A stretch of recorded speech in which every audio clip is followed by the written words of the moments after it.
Hello, Stings. Today we are going to look at the process of completing the square.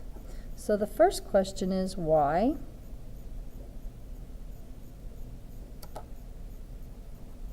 We will use this method because it allows us to use the square root method to solve quadratics that cannot be rewritten as ax squared equals c. So how will we do this? We're going to rearrange our equation so it looks like x squared plus bx plus, then we're going to have a square, and that's going to equal c plus, and it's going to have that same square added to both sides. If a does not equal 1, then divide every term by a before you start this process. In the squares here, what we are going to write is b over 2 quantity squared. Now you can rewrite the left-hand side of the equation, because it will be a perfect square trinomial, as x plus or minus b over 2 quantity squared. Now you're only going to use this once, or I should say you're only going to use one of the signs. You must decide which one is appropriate. You must decide which one is appropriate.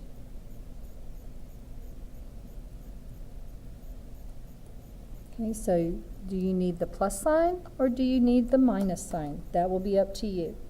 Once you have rewritten the left-hand side, then as x plus b over 2 quantity squared, or as x minus b over 2 quantity squared, then you need to take the square root of both sides, but you need to not forget that your answer is going to be plus or minus whatever that square root is. So let us look at an example.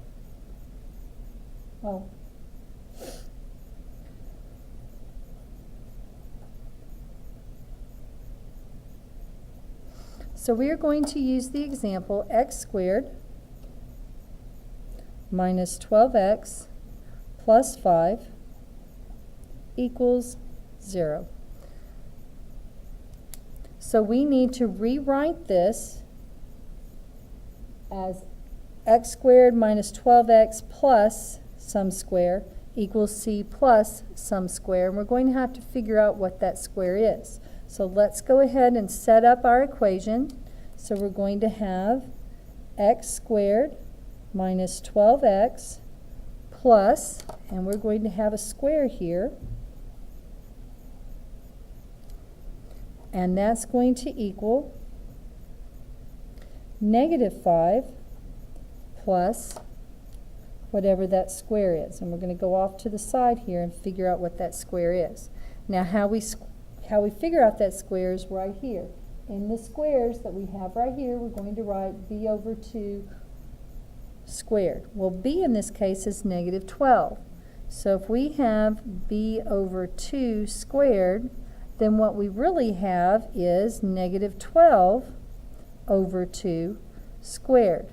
Negative 12 over 2 gives us negative 6. Negative 6 squared gives us 36. So in each of these boxes we are going to write 36.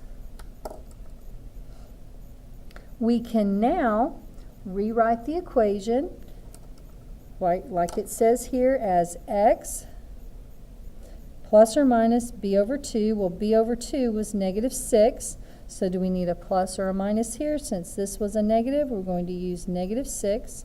We're going to square that quantity, and that is going to equal negative 5 plus 36, which is 31.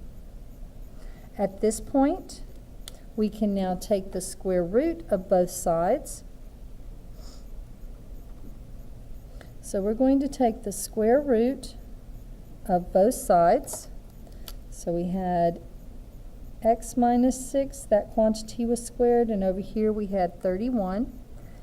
And so when we take the square root, we're going to be left with x minus 6 equals plus or minus the square root of 31.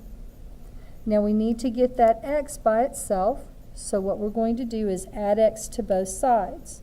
So once we have added x to both sides, we end up with x equals 6 plus or minus the square root of 31.